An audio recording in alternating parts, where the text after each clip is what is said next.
Hi అండి, అందరు నమస్కారం. నా పేరు కిరణ్. ఇప్పుడు మనం మాట్లాడుతున్నాం బ్రహ్మముడి. నాకు ఈరోజు ఒక టిస్ట్ తెలిసింది. ఆ టిస్ట్ మీతో పంచుకుందాం అనేసి వెంటనే వీడియో చేస్తాను. అది ఏమంటే, ఇప్పుడు ఎక్స్పోలో మన సంజీవ్ టీంకి వస్తుందా లేకపోతే మన రాజుకి వస్తుందా అనేసి మనం అంతా వెయిట్ చేస్తున్నాం కదా. కానీ అక్కడ ఏమైందంటే డిఫరెంట్ జరిగింది. మీరు సబ్స్క్రైబ్ చేసుకోండి, లైక్ చేసి వీడియో చూడండి. చాలా ఇంట్రెస్ట్గా ఉంటుంది. కావ్యాకి వచ్చింది అవార్డు అనేసి చెప్తా ఉంటారు. ఆ కావ్యాకి ఎలా వచ్చింది ఏమనేసి మనం మాట్లాడదాం. ఎందుకంటే కావ్యానే అక్కడ డిజైన్స్ వేసింది, అంతా వేసింది కాబట్టి కావ్యాకి అయితే 100% రావడంలో కరెక్టే. నేను ఆల్రెడీ ఒక వీడియోలో మీకు చెప్పాను, ఇంతకుముందు ఒక వీడియోలో చెప్పాను. ఒకవేళ కావ్య ఏమైనా కంపెనీ పెడుతుందా ఏమనేసి. కావ్య పేరు మీద కూడా ఒక ఎక్స్పో వేసి ఉంటుంది. ఎందుకంటే ఎలా ఉన్నారో జనాలు కూడా తెలియదు కదా మనకి. దానికోసమనే షాక్ అయ్యారా? ఎందుకంటే మనకి ఈరోజు ప్రోమోలో కూడా, రేపటి ప్రోమోలో కూడా మనకి చూపిలేదు. వాళ్ళు ఏం చూపిలేదు చెప్పండి. కావ్య షాక్ అయినట్టు చూపించలేదు, అపర్ణ గారు షాక్ అయినట్టు చూపించింది, రాజ్ షాక్ అయినట్టు మాత్రమే చూపించినారు.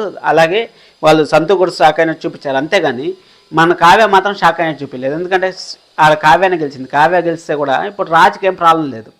అంటే కావ్య గెలిచినా కానీ రాజుకి ప్రాబ్లం లేదు. అక్కడ ఏమైందంటే అనామికని దెబ్బ కొట్టాలి కాబట్టి అక్కడ ఏదో లీక్ అయింది. ఆ లీక్ అవ్వడం వల్ల, లేకపోతే వాళ్ళ అత్త చెప్పిందా ఏమనేసి ఇదే ఈ విధంగా కానీ జరిగితే మాత్రం అసలు మామూలు ట్విస్ట్ కాదు. అసలు సీరియల్ కంతా ద బెస్ట్ ఎపిసోడ్ అవుతుంది.